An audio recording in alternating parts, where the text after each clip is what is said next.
What is up, everyone? Welcome to episode 3. If you have not seen episode 1 or episode 2, I've made a convenient playlist all about this project. I'll put the link down in the video description. This episode is starting a little bit differently. It is quite late at night. I usually film during the day, but I am so desperate to get this PC done that I've decided to take some time here late at night to put it together. That does mean I'm going to be talking quite quietly. I hope I can fiddle with the audio in the edit to make it okay for you guys. I do apologise if that's less comfortable than my usual talking level, but my kids are in bed and I really want to get this done, so I hope the sacrifice is worth it. The first thing we need to do is remove the graphics card so that we can get to the motherboard again properly and screw it down, because we only temporarily put just a few screws in. Once that is screwed in, we can then progress and actually do the exciting stuff. So let's do it.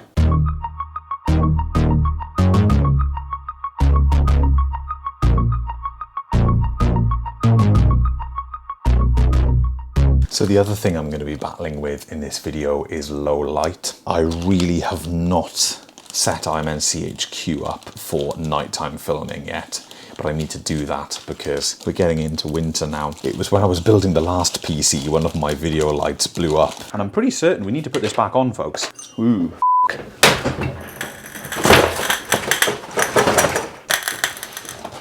okay, you're that wasn't good. So it may look a bit darker now. And since then I've been generally short on lights, so I need to address that sooner rather than later. I actually put a fair few more in than I initially thought, but there are still a good few missing, so we just need to fill all these in.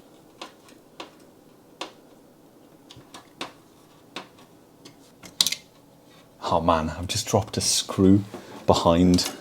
Ooh, there it is. That was lucky. Yeah, I've got 2 to get in the top here.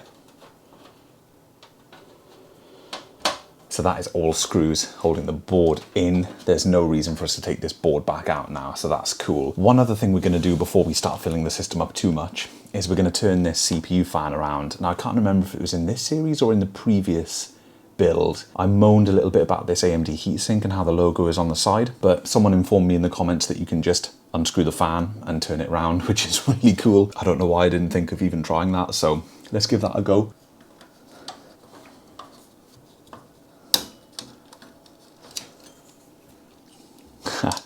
Awesome. So there we have the cooler, and yeah, the spacing is completely even for these screws, so we can put this in whatever orientation we want.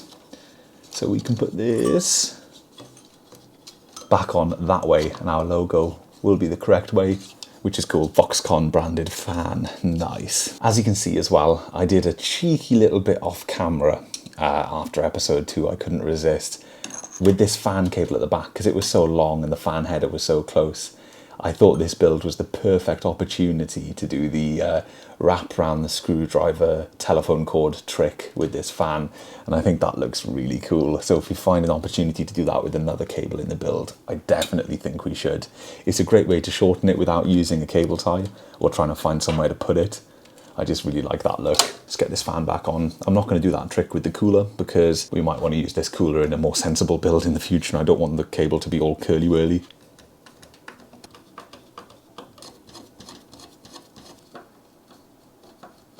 There we have it.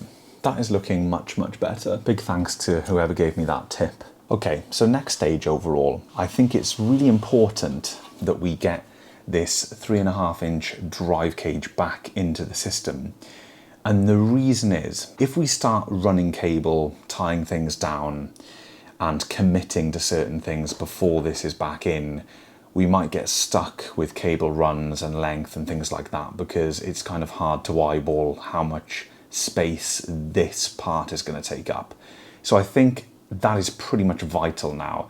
If we populate that cage with the 3 drives and screw it in, then the case is physically set. We know that the power supplies are in, we know that all the drive cages are in. The rest of it is just pretty much wiring up, and of course populating the 5 1/4, but that's a lot easier. So let's shove this to the back for a minute and go and find that cage. So here's all this lovely stuff. We have got the cage itself, and I've managed to retain 2 of the screws that it was held in with, but I can't for the life of me remember where I've put the 3rd. It's got one position here at the front to be screwed in, And I don't know where I've put that screw. We'll hopefully find that in a minute, but let's get rid of these for a second.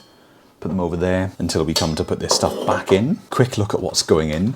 So we have got, of course, the floppy drive. We have also got the card reader, and we have the SSD with the little SSD mount here. This is looking a bit modern, but you won't see it in there anyway. That's fine. So I think it has absolutely 100% got to be floppy drive at the top. So there we go. That is the alignment that we're going to need. I think it looks like the floppy is going to stick way out the front of the case, but that's just so that it's level with the front cover. It's nice with this because they're not slots, they're just holes. It's really easy to line the drives up. So let's get some of these screws into the side here. My suspicions were correct. This case does not come with enough screws to screw in a device to every bay. So that does unfortunately mean that we are going to have to hunt for screws. There's the floppy. I was pretty afraid this was going to happen. I don't think I have got enough screws to fill all of these drives in. I've got my little Maplin kit next to me here, but that's only getting me so far. Okay, next up is this lovely beige card reader. This thing is super lightweight, and it's got a bit of a rattle going, so I wonder if it's actually going to work. Oh, amazing. So this one is only going to need 2 screws because it is so short. Lovely. Okay, what a random selection of screws. This side has got 3 different types of screws in it, but do you know what? I think scrounging random screws is kind of in theme for this build. I really do. So check that out. We've got a bit of a beige difference here because this floppy drive is so sun yellowed. I think what I will do, because this card reader will match the front of the case so much better than the floppy drive, I think we will clean this. It'll be easy enough to do that when the PC is put together, so we'll definitely clean it, and then it'll look a little better because it's quite grubby. Next up, let's get this SSD mounted. That screw is a stroke of luck. Hopefully it sits in the cage like that because it is protruding a little bit.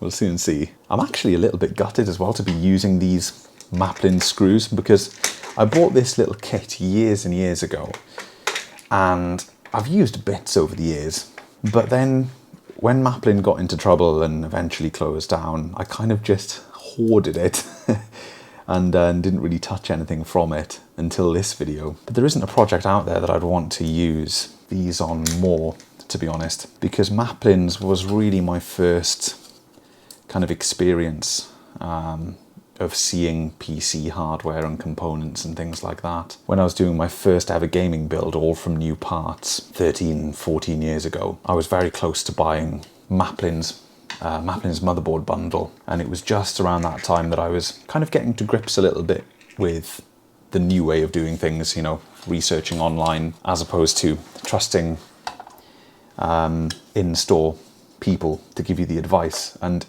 how funny is that, that ultimately that is what led to the downfall of shops like that. The exact reason why I didn't purchase my motherboard bundle there. And you know, that just goes to show, doesn't it? Exactly why they closed. I mean, there were many reasons, but there's no denying if the internet didn't exist, then shops like that would definitely need to exist.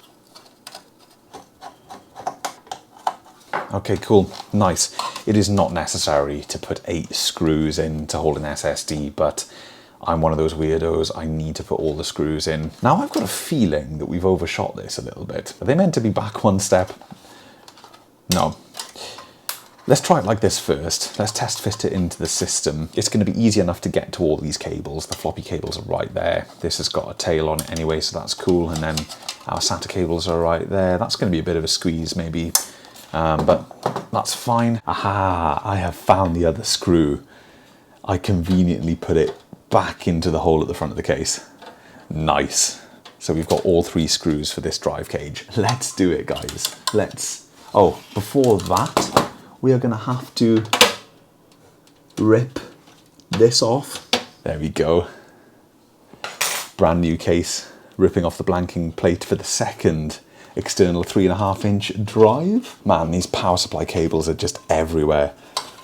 absolutely everywhere. This is why I knew we needed to get this in. Okay, this is too difficult with all of the cables in the way, because what this has got to do is you've got to get the drives out the front, but you've also got 4 tabs here that the cage locks into. So it's very, very secure. You need to get all this completely out the way. Now then, this should give us a clear path. Oh God. This is the first thing that I've struggled with in the build. Plugging that fan into the power supply took me a good few minutes, and this is taking me a good few minutes. Just getting the alignment right. Come on, I'm glad I haven't got a hard drive in here. Okay, we are close. Bang. Let's see, fantastic. Okay. That was a little bit annoying for a minute.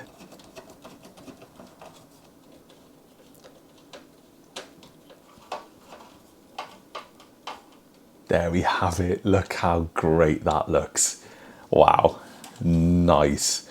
So yeah, our panel will just fit on nicely there. They are in line with the front of the buttons. So that is looking good.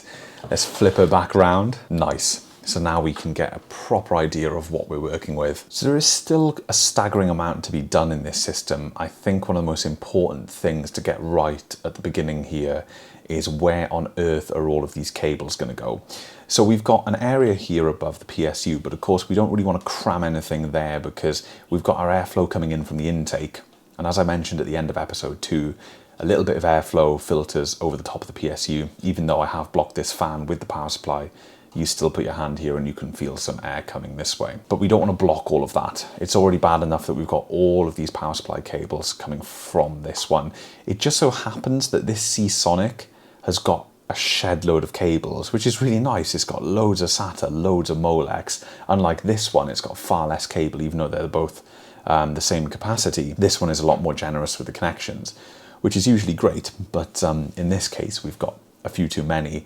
Now, I did chat with a couple of you guys and toy with the idea of potentially chopping off some of the harnesses that we don't need, making good the loose ends, and then we wouldn't have to worry about it. But I think that's just a step too far with the jank. That is not necessarily a dangerous or a bad thing to do, but it does mean that this nice Seasonic PSU is then butchered for life. Not that it's that important, but you know, it was 20 quid or whatever it was, so I don't really want to go chopping it up. We've also already kind of butchered and chopped up this Fireball and made it pretty useless for any future build. You wouldn't want to put it in any future build with this thing dangling out of it. Plus the fact that if we did that, we would still need to leave a little bit of a tail on so that we could safely tape up those ends and put them into a nice little area of the case where they weren't going to come into harm's way, and that in itself is going to take up space. So realistically, the areas that we've got are up here in front of the Fireball power supply. There's also one cable tie anchor up here, which is pretty cool. So we've got this whole space, and then we've also got the space here behind the 3.5-inch drive cage, which I think is where most things are going to end up. If I can avoid a huge splodge of cable right in the middle of the system here, I'm going to try to avoid that. If we can't, then absolutely no worries. With the mains cable, I've got a cheeky little idea.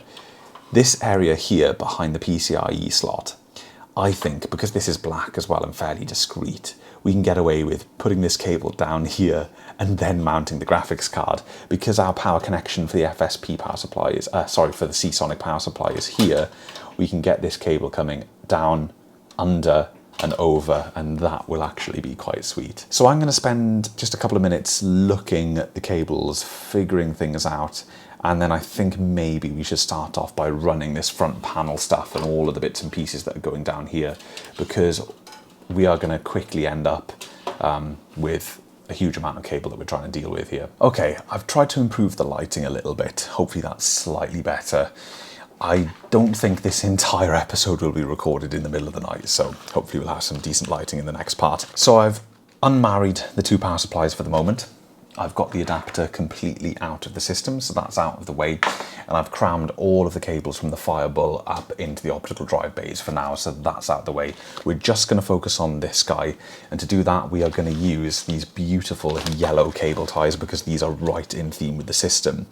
As you can see, these cables are splayed absolutely everywhere. There's a whole heap of them. I want to tie them together and get them out of the way. So let's put our first one on loosely, and then we'll slide it down and then tighten it in position.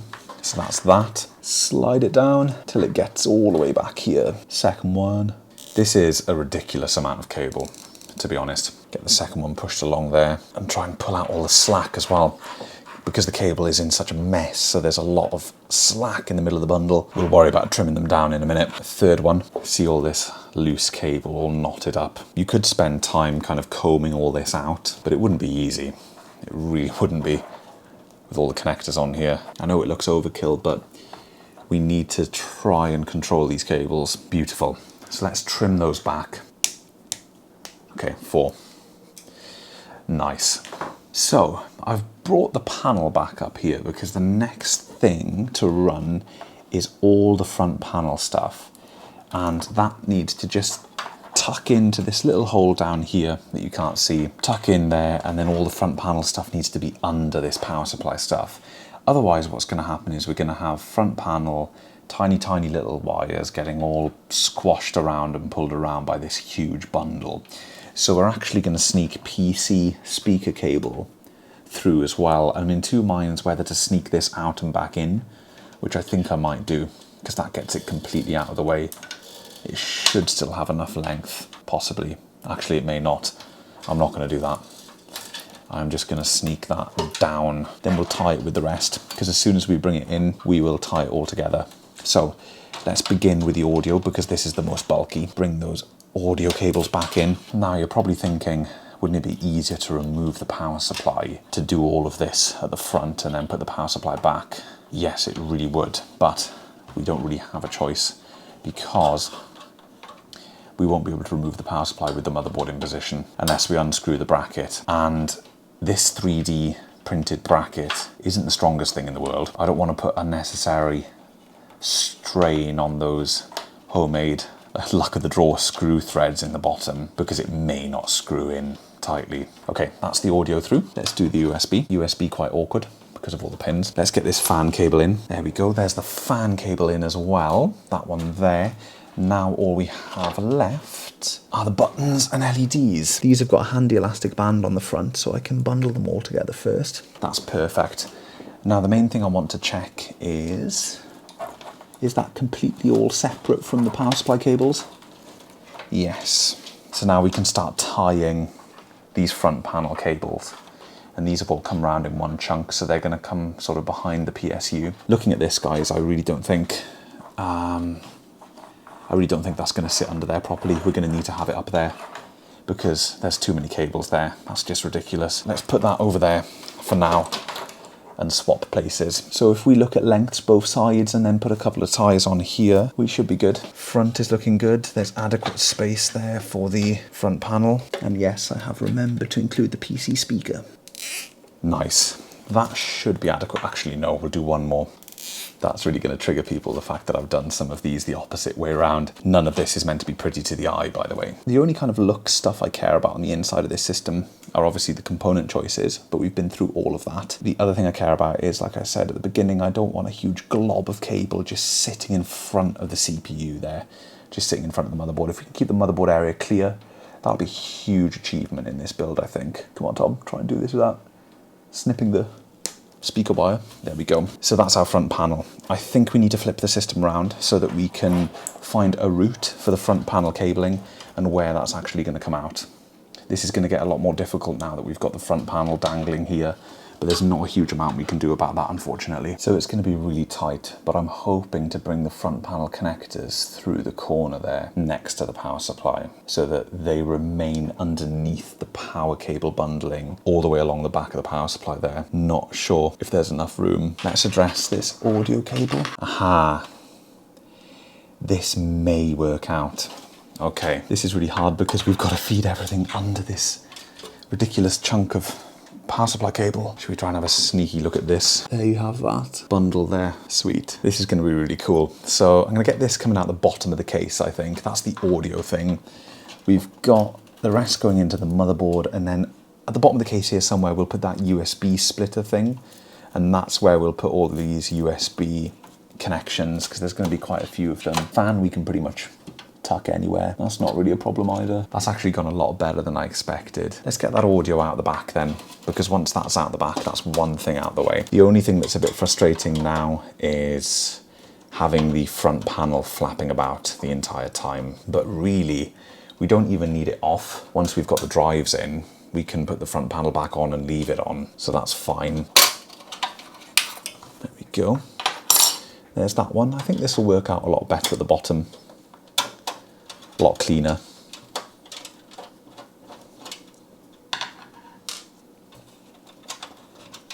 I still think that's really cool. Audio jacks out the back, and then PCI cover back into position. How nice is that?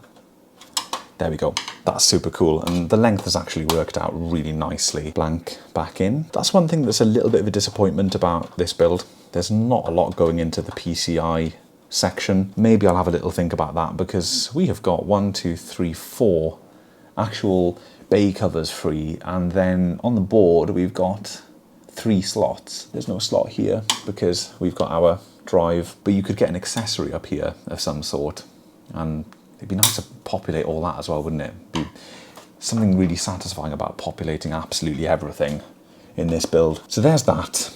Next thing I want to do is see if we have restricted ourselves with this PC speaker. Where on earth is the header on this board? I'm going to have a look for it now, and then we're going to plug it in. Well guys, that bit was quite the ride. I found the PC speaker connection, and it was above the front panel connection, so I decided to just do the front panel as well.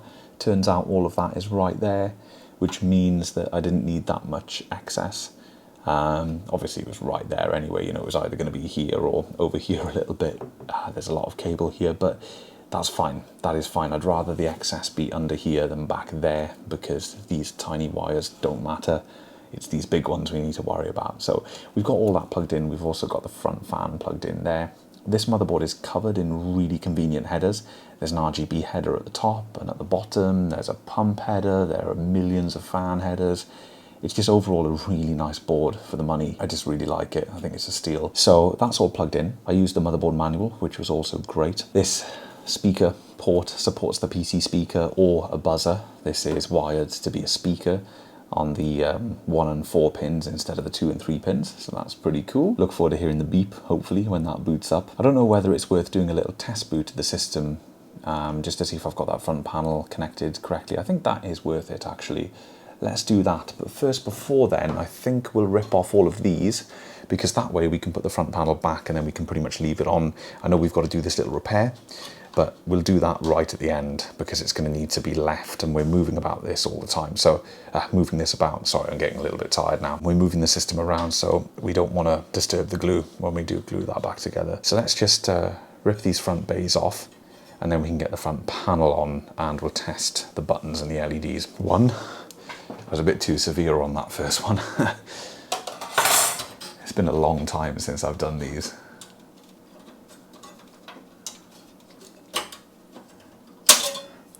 2,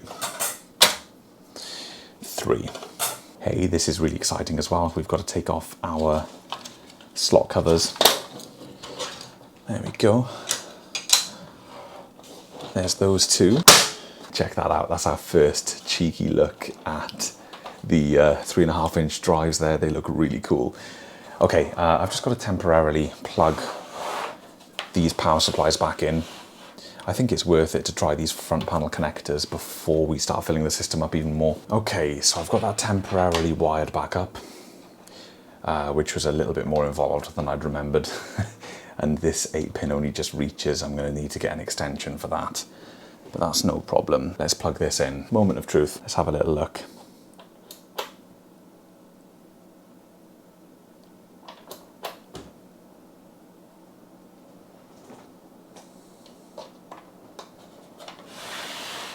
One power supply turned on. What have I done wrong? That is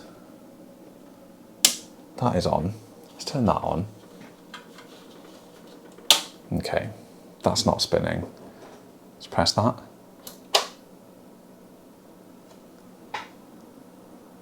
Okay, so I've got that header backwards for the power button. Let me take a little look at that a second. Okay, let's give that another go. Here we go. 3, 2, 1.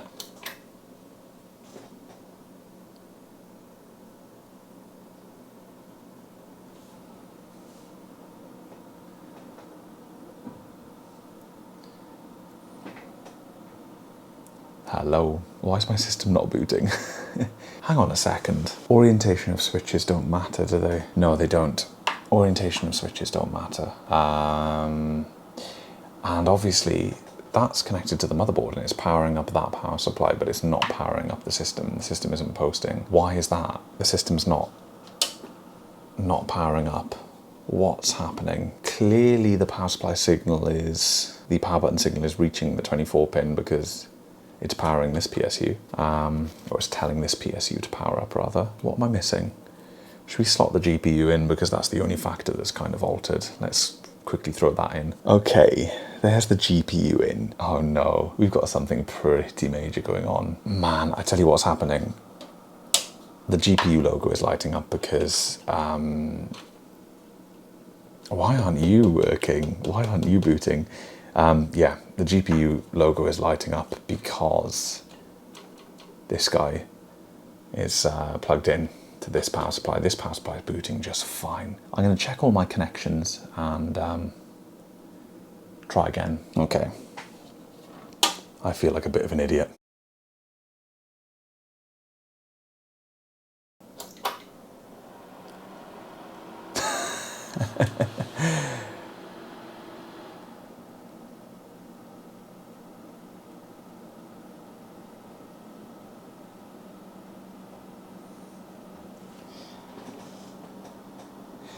There we go.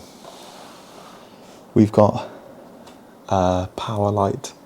I saw a little flicker from the hard drive activity LED. Just a little flicker. Let's see reset switch. Yeah, reset switch works. Do we get a little flicker from hard drive activity LED? Yes, we do. Nothing from the PC speaker. That's what I'm most curious about. Apologies for the shaky camera work. The production is getting worse and worse, but we have found our setting. Amazing. Let's hear that sweet beep. Come on.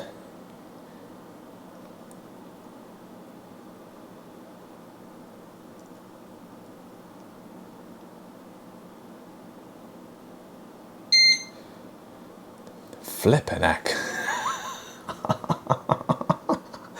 Holy shit, that was loud. I was not expecting that. Oh my gosh. I must admit that does not sound anything like I thought it would. It does not sound like the old late 90s, early noughties PCs. Maybe it's because the panel is still off. Maybe it'll be a bit more muffled when I put the panels on. That was flipping loud. But yeah, we got it working. Let's do it one more time. Oh my gosh, that's insane. That's amazing. Okay, cool. Guys, I'm going to leave it there. I am absolutely whacked. Yeah, and then we'll continue at a proper time of day. But I just really wanted to get some progress on this system. And I think we've done that tonight. So I'm going to get myself to bed. So we are back for another late night session. It's been a few days since the last time. Just can't get any time in the day. So this is going to have to be a night project for the time being. Good news though, I spent some time earlier fixing up my broken video light. So the light that broke spectacularly in the previous build, that is now working. For those of you curious, it was the switch itself that blew up. One of those really small inline switches that you'd find on your bedside lamp.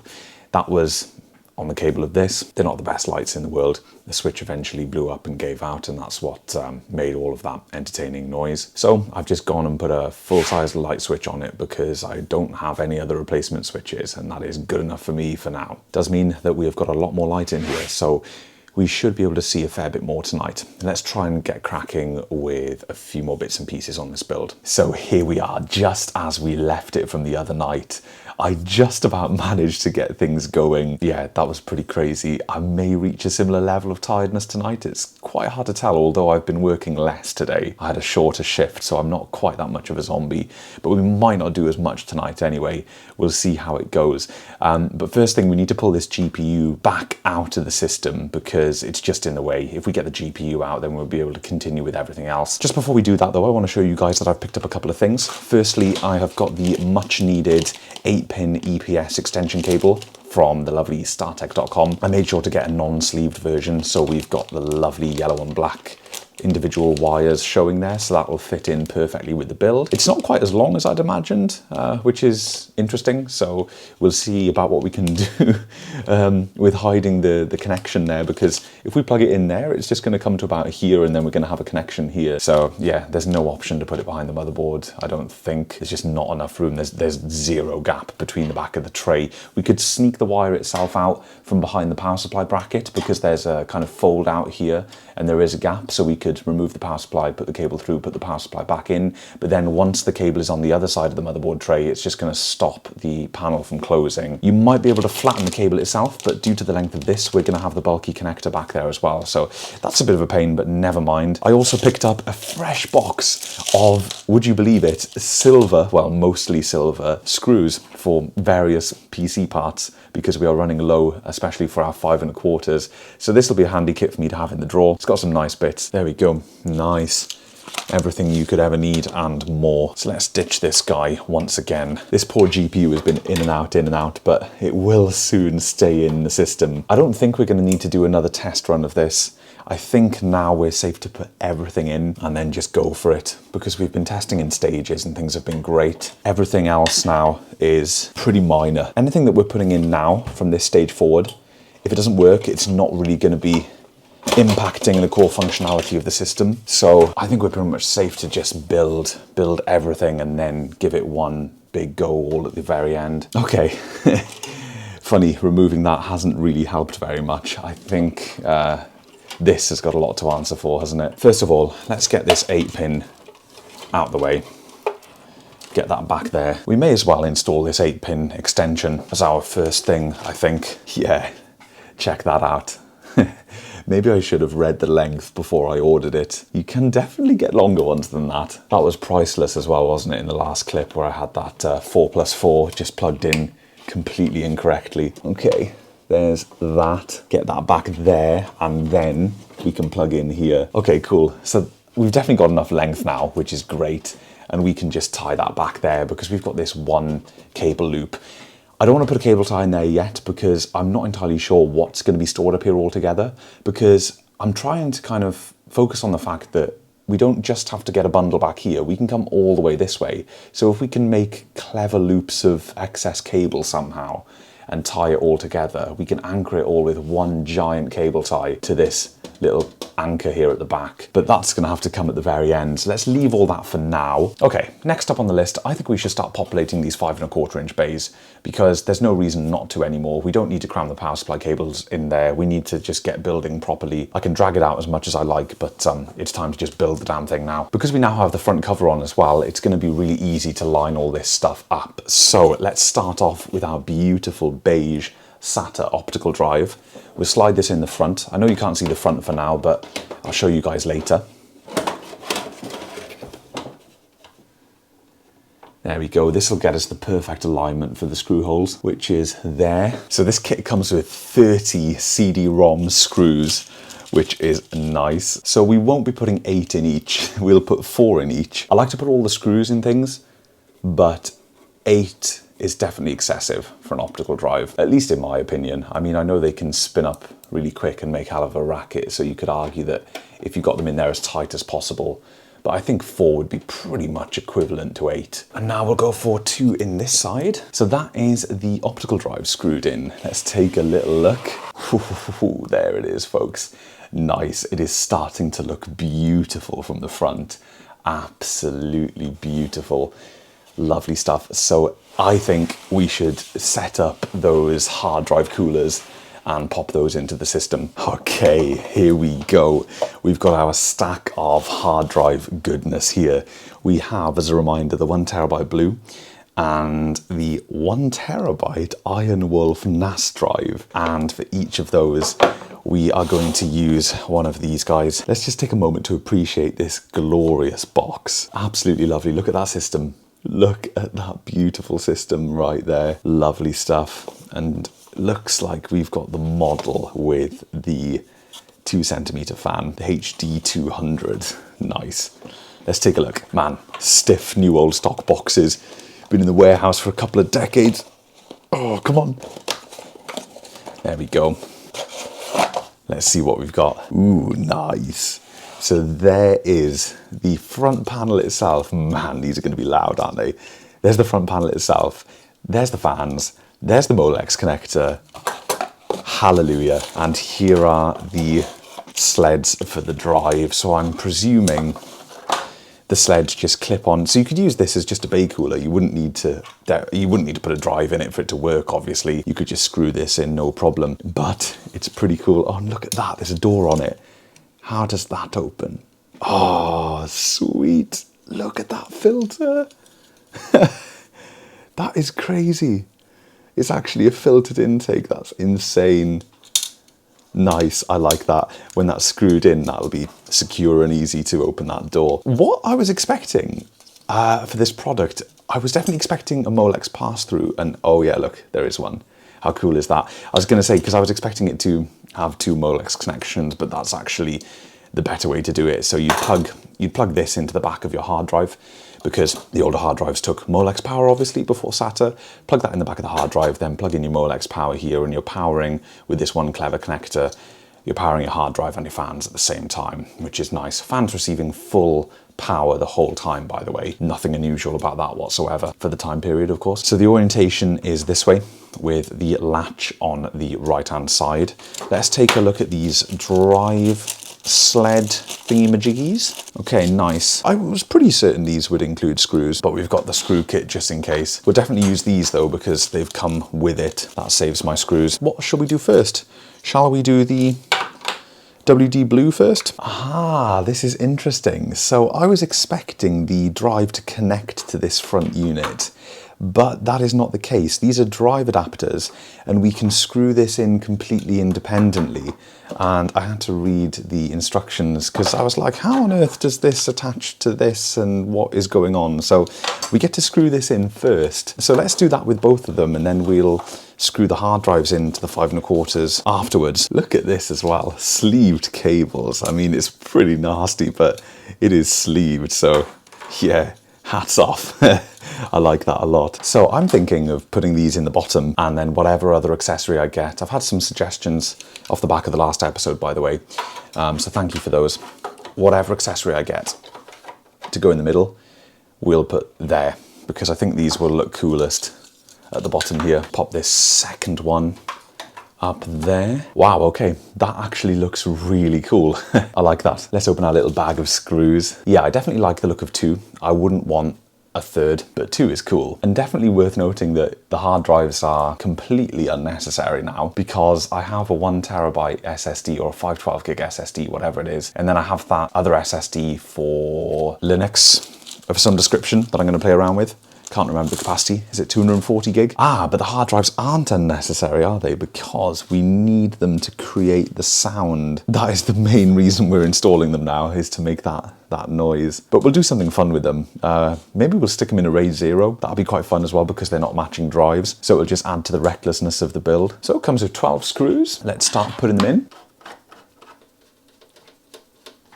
In the coolers themselves, I am going to put 2 and 2 and 2 and 2 screws, because they're fans. There's 3 in each. We don't want any kind of vibration. This is flipping cool, guys. And it should do an okay job of cooling the system as well. I know some people were worried about my front intake, the 80mm being blocked. So this should get a fair bit of air into the system. What's nice about the pass-throughs is, even though we don't have Molex connectors on our hard drives anymore, we can use the pass-throughs to daisy chain these cooling units. So we'll only need one Molex to power all of these fans. And because that's going to be the only Molex device, I think, in this region, depending on what we add in the second bay, we may be able to get away with just running a Molex extension up to here and then keeping the rest of the Molex harness itself from the PSU completely tucked out of the way. Okay, there we go. That is aligned pretty well, I think. Looking good. What a strange little night this is already turning out to be. There's something about doing this at this time. It just, I don't know, it just gets to me. So what we're looking for is alignment like that. And then we'll be able to, there we go. We'll be able to get that whole thing up into a drive bay. I think it's actually better to orient it this way, maybe. If we orient it this way, which is probably the way it's meant to go, it allows air to go past the top of the drive. So if we sandwich something else above in the second bay, there'll still be a bit of an air gap there. So let's get it in that way. Oh, do you know what? I'm a numpty. I'm an absolute numpty. We're going to have to put these hard drives in from the front. So the coolers that we just aligned and screwed in will have to be removed. Let's remove you. And now let us see if we can slot this in. And up. Damn, no we can't. Because of the tabs, it's got those little shelf tabs on the 5 1/4 to stop you from doing that. That's fine. So there's the hard drive sitting in there. Let's get that screwed in. We'll get just 2 screws in it now, and then we can put this front thing back, leaving these screws loose. That's the play you've got in the slots, because these aren't holes, they're slots, so that's really handy. Pop the cooler back on. Aha! Can't get that in without squashing the cable. Brilliant. Let's move this out of the way. I think these are really flipping cool, but I do have one complaint. There we go, we can push that up a little bit now. If you guys have a look at this, the fans are sitting on the unit like this. They just about fit within the size of the bay, but the cables protrude. So yes, they do push down flat, but here, where the fan wires are coming out, they are right on the limit there. Right on the limit. They could have been brought, I think, some other way. You could have put a brace back here, even though it would have impacted the airflow, I guess. You could have put a brace back here, attach this side, and then along the back of the fan hubs and run the cable along the middle. But that would affect the performance of the fan, I guess, ever so slightly. Anyway, with that one above loosened, we can do this. Cool. And everything fits nicely, so let's screw that back in. Do you know what? There's so many screws going into this anyway. For the hell of it, I think we should just shove all the screws in the optical drive as well. We've got the kit here, we may as well. Yeah, I think that'd be quite funny. So now this side, we bring it around. You can see we've got the 2 for the cooler and we've got the 2 for the hard drive. So then right at the back here, we've got the other 2 for the hard drive. Let's occupy those. So all we need to do now is screw in the WD drive. Here we go, here's the Western Digital. Okay, cool, there's one. That is on and looking good. Now all we've got to do is slide this into the right place. Yeah, this is definitely the correct way up for these brackets, because otherwise they wouldn't sit on the bay. So I'm pretty confident that's correct.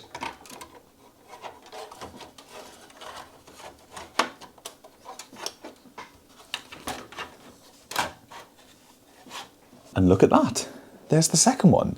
That looks freaking cool. Okay, nice. There's 2 screws in there. Let's pop this back. And you know what? I think I'm gonna route this cable under, so both cables are going in between the 2 hard drives. And I'm doing that to make connecting them easier, but also to leave as much room as possible in this bay above, because we don't know what we're adding in there yet. Ooh, system's starting to get a bit heavier now, which is nice. Check out that ridiculous number of screws in there, guys. Isn't that looking magnificent?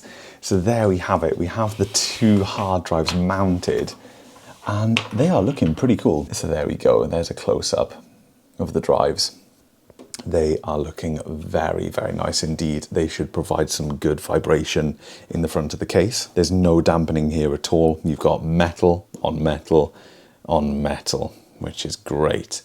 So that is the successful installation of these drive cooler thingamajigs, and yeah, they're pretty sick. So I am, for the time being, I'm going to put a bay cover on the front here, on this spare bay. That's the front of the system at the moment. That's really nice. Little something going there soon, and we'll be good to go. One thing I want to try really quickly, because I'm a little bit nervous after putting in all those screws, have I left myself enough room to plug in both of these cables? I physically got one of them. I can see the other one. Yes, there it is. There it is. Okay, fantastic. So I've got a plan, and let's do that right now. There's those two. I purchased an emergency Molex extension with the case, and we're going to deploy it right here. Ah, bloody hell. I'd remembered incorrectly. I have in fact purchased a Molex splitter, not a Molex extension. Okay, second plan of attack. We are going to check to see if there's a nearby single Molex connector on this power supply. My gosh, this PSU actually has dual SATA and Molex on the same cable. So I've got a plan, guys. I've got a plan. Okay, based on that then, let's get this through and cable up these drives. Power cable to the wrong way around, so if I had the drives flipped the other way, it would fit. I can't use this one. Let's have a little look and see. Okay, what about this one? Oh, come on, buddy. Instead, we've powered the optical drive, and that's scary in itself because that SATA connection is broken. Will warned me about that. So there's a potential to wire that in backwards because the little lip is broken, so that's fine. These drives are going to be difficult. Okay, this one should do the trick. There's a million cables coming off this power supply. This one is really long. Molex, 2 SATA. We should be able to wangle all this in. One in there, and now our Molex can jam in here. This can jam into here. And then this sandwich can go in there. Haha, check that out. Okay, I tell you what, we're gonna need to watch that optical drive power, but that is looking good. Now all this 8-pin stuff can go up there. Hey guys, it's starting to come together. It is starting to come together. Whilst we're here then, we may as well get another SATA power. Just nip it round the corner and into the SSD. Nice, so we've got all of our drives powered. I was moaning before about the quantity of cable coming off this power supply, but it's been really handy because we've used 3 separate harnesses to do this. We've used dual SATA and Molex to do the 2 drives and the drive coolers. We've used a dual SATA harness to do the optical drive, even though we may need to get an extender for this because the clip on this drive is broken. So it's going to keep pulling out, I think. And we've got another run going to the little SSD in there. So that is pretty sweet. If we can tie all of these neatly in here and then tie all of the other power supply cables neatly back there, we are laughing. We are absolutely laughing. That was pretty sweet progress. I'm going to go to bed and I'm going to catch you guys hopefully in a daytime session, but if all else fails, I'm going to catch you again one evening this week.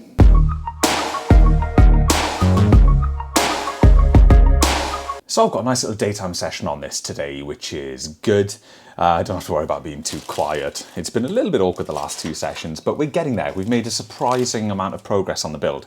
So all we've really got left is a lot of cabling stuff to do, and that is pretty much it. All the big stuff is in the system. We've got a lot of this kind of thing.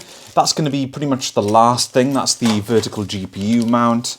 We've got all this USB stuff, the floppy adapter, more USB stuff. I think we're going to go in for this guy because I'm curious if this is going to fit. I think it'd be pretty cool, even if it is unnecessary because there are a lot of USB ports on the motherboard. It's one way to utilize the USB 3.0 header on the board and a way to utilize one of these slots on the back of the case, hopefully. So with this, it's come with a nice low profile PCI bracket for a small case, short cable to a USB 3 header. What I think we can do is pull off this bracket, and then looking at the spacing of the connector itself, it should fit in one of these punch outs at the back. So let's unscrew this, and then if we're extra lucky, we should be able to reuse the screws as well. That is sweet. So that is what we're left with, guys. Let's take a little look at the various options we have for cutouts on the back. Here's the space we're talking about, and just by looking at it, I can pretty much see that we are going to fit right there, which is really, really nice. So let's knock this out. Probably a far more elegant solution to do that, but that was good fun. There we go. And this should go in a little bit like that.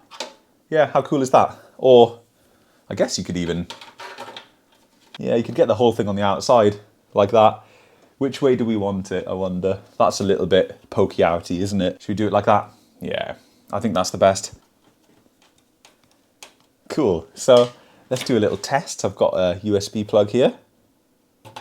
Yeah, sweet. That's actually really handy. So that brings our total USBs up to 2, 4, 6, 8 on the back of the system, which is nice. So on the inside, how are we looking? Haha. Yeah, lovely. Do you think this is another place where we can get away with shoving the cable behind the GPU? So if we bring it this way, like that, we can get it tucked completely behind the GPU, and then we can bring this round, plug it into the board. I think that is the coolest way to do it. Otherwise, we're going to have this coming in front of the GPU, which isn't a bad thing. It doesn't matter, obviously, but it would just be that much cooler, I think, if it's tucked away back there. So for now, I think if we just plug it in, and doing that is very easy because it is right here. And that's quite nice, actually, because it kind of holds everything together there. The cable sits on top of those other connections, and then that should just about have enough length to tuck behind there. Yeah, that's going to be pretty crazy.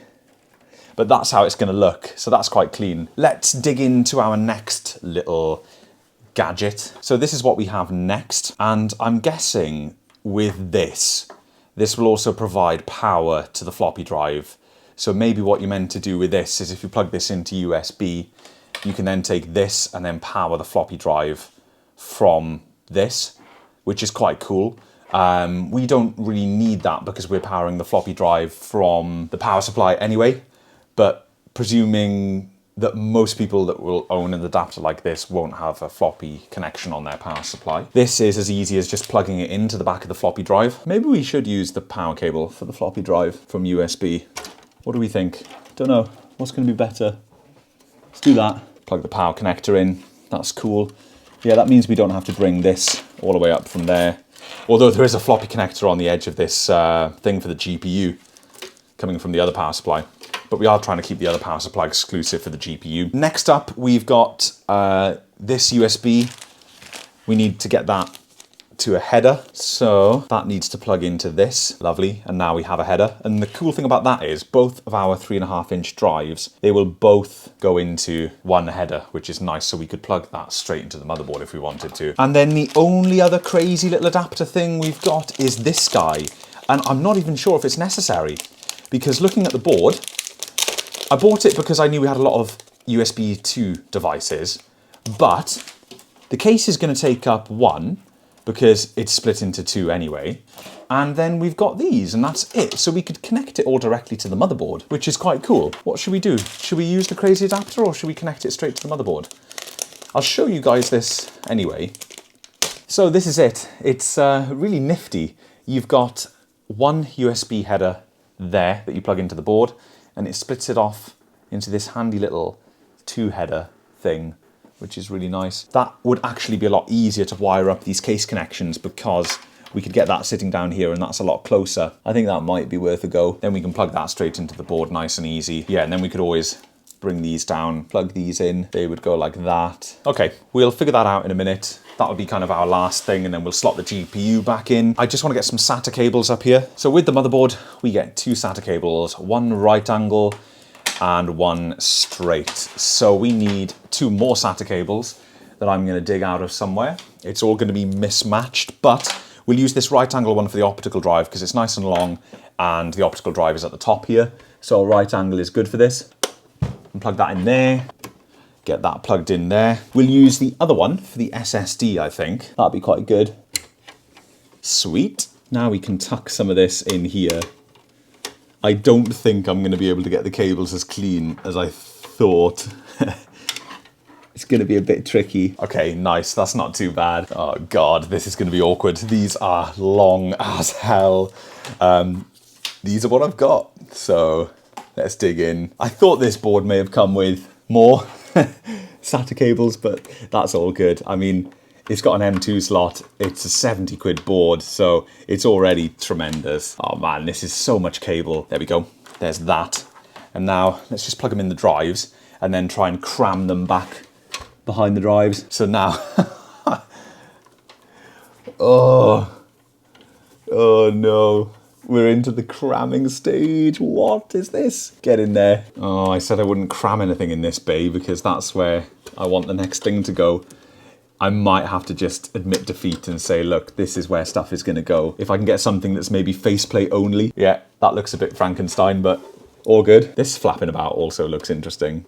I mean, it's all flapping about a little bit at the moment. Okay, that's fine. We're going to leave it like that for now. So let's do this front panel thing then. Now, I'm guessing the order of the USB. I'm using the color of the wires as a guide for the case USB. I'm going to plug them in super quick, and then if they're wrong, then I can correct them later. But I'm just going to follow what's on these because these are already together, and I think that's quite a good way to do it. There we go. So that's all in there. That could be wrong, but if this is correct, then I think I'm correct. Pretty sure anyway, but not positive. Doesn't matter at the moment because we're not going to tie anything down. We will do a boot, we'll install an operating system, and then we'll tie everything down. That is that plugged into the USB header. So if that works, we can neatly tie all this down in the bottom of the case here. Everything is now connected except the GPU. So let's get the GPU back in here, getting a bit tighter now with all of these different cables. Got cables going this way, cables going that way. There we go. We'll be able to route these a little better, I think, because they're right in front there. We'll be able to get them down into the back corner there and through this way because we don't want those flapping about in the front. Let's have a quick look at this GPU thing. Okay, sweet. So this supports 2 graphics cards. That's why we've got 2 of these little doohickeys. That makes sense, I think. That's really cool. So it connects to the motherboard here and here. I think we'll do some improper use of this because it's going to be a nightmare trying to get it all the way back onto the motherboard. Shall we just do something really wild, like put it right at the front here and see if we can push the GPU up with force? Yeah, if we use one of the GPU brackets as like a stand. Okay. So that's that. If we tighten that down, what I really like about this adapter, I didn't realize it was a motherboard style one. That's really nice. So it's very subtle. You can screw this on properly right back there behind the GPU, support a really long card a bit further on along past the slot. For us, we are going to just stand it at the bottom of the case like that and then keep pushing this up until we reach a good point. So that's going to be, it's going to be next slot up. Okay, what have I done here? I got a bit confused. All right, that's too high. Let's drop you down. Okay, that's pushing the card up a little bit too much that way. Lower her down a smidge. Perfect. That is great. Lovely stuff. How does that look, guys? A little bit wild. Again, to reiterate, that's not the intended use, but that works just fine. Because I know that the built-in case one is not going to do the trick. Don't think there's going to be enough room. It is really important that we test the system. Okay, here we go. We have got the first boot with everything in. 3, 2, 1, go. She's sounding good, baby. She's sounding good. Oh. What's that?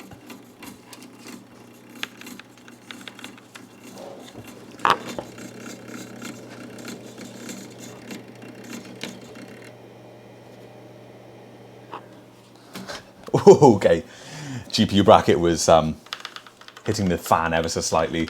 So we've got a signal on the monitor. Beep.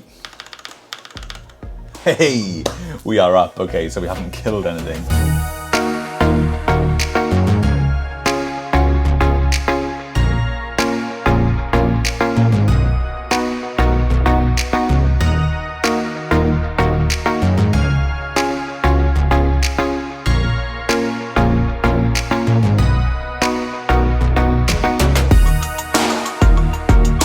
So we've jumped forward a little bit in time, and as you can see behind me, we have some sort of operating system installed on the machine, sort of. It wasn't my intention to just skip the whole installation process. I was sat here one night and I thought, right, let's get Windows on this box and then I'll resume filming and we'll do some benchmarking and maybe film a couple of the setup bits. But as for getting the actual operating system on, there's nothing that interesting about filming that. I'll just download it, install it, and we're good to go. I thought I was in for maybe a half an hour, 40-minute session of going from no operating system to an operating system that was installed and working.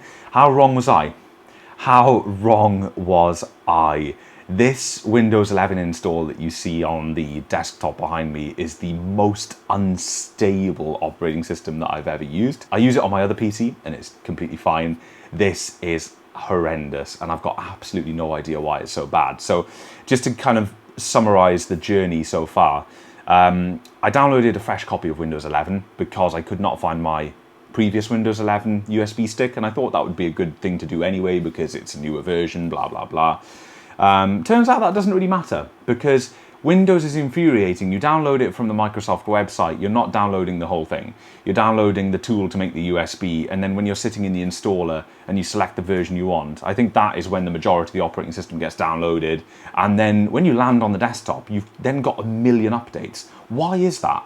Why is that? I don't understand. I really don't understand why the version of the OS, you're installing it from fresh, why can't you just install the version fully updated? Why do you then have to sit in Windows Update for ages? Yeah, so that's infuriating. But anyway, that aside, when I went to install Windows 11 on this brand new, well, newly built system from a new USB stick, it was having none of it. It said the system wasn't compatible. So that's fine.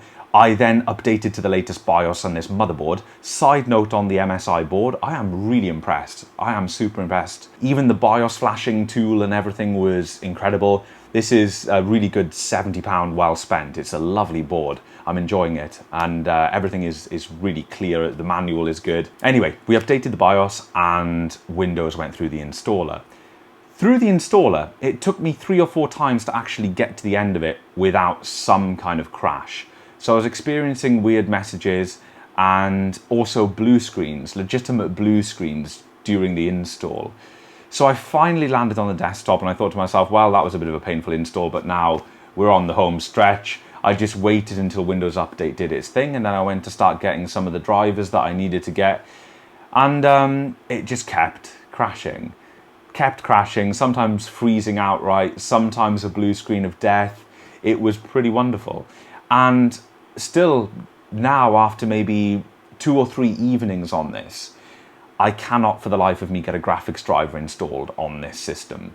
It is truly bizarre. So at the moment, I don't know what is going on. I'm not sure if I've got some kind of hardware fault that is throwing everything off. I'm not sure if the 2 power supplies are just not aligning and there's too much instability and the system is not stable enough to run. I don't know if it's just an unfortunate kind of all those crashes in the install, whatever was happening has kind of bodged the install. I have unplugged all the extra nonsense. So the USB stuff and that, like the floppy drive controller, this weird splitter thing, all of that is completely unplugged.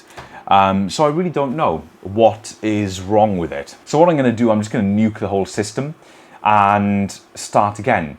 But in a way, I'm actually pleased that this is happening, because if it's a software thing and a fresh install cures all this, then it gave us a little bit of excitement, and it's something for me to do at the beginning of episode 4, is install the fresh version of Windows. And this time I'll document it, because if there are problems, it'll be interesting to see those. But I'm also glad, because if we do have some kind of faulty piece of hardware, I've got all of this from people that I know and trust, but you never know what could go wrong, or it could be a power supply thing. If we do have to make a hardware change, then that in itself is pretty interesting.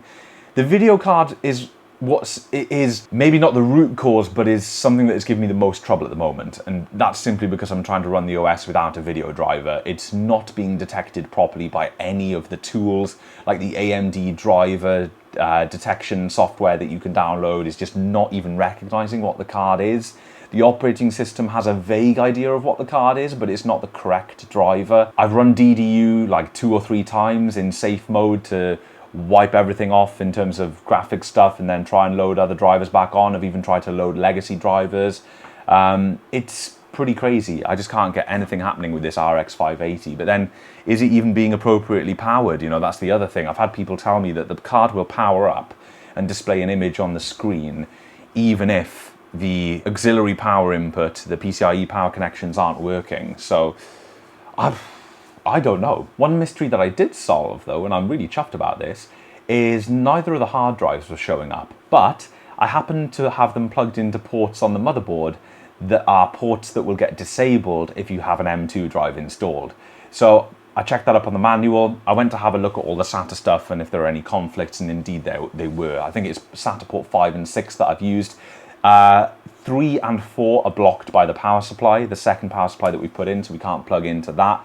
So we're going to need to get a SATA PCIe card of some description. So that's another hardware change that I'm going to do in episode 4. We'll add that card and then we'll be able to plug in the hard drives. So that's absolutely fine. At the same time, I'll order some shorter SATA cables because that'll be a little bit more sensible. I'm also probably going to disregard the USB splitter thing and go straight into the motherboard with all the USB devices because there are enough headers.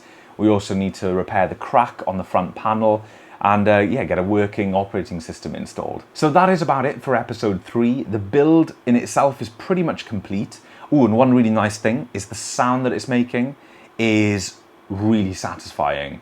It's got that perfect sound when it boots up, everything's spinning up, it just sounds old. The only thing I'm not getting is any kind of seeking noise from the floppy drive, the head alignment noise. I'm not sure if that's going to actually do that with a USB controller. It probably won't, because the system is probably not looking for the floppy during post. But I'm thinking maybe if I can move the floppy drive high, maybe even number 1 in the boot priority, then it may do that.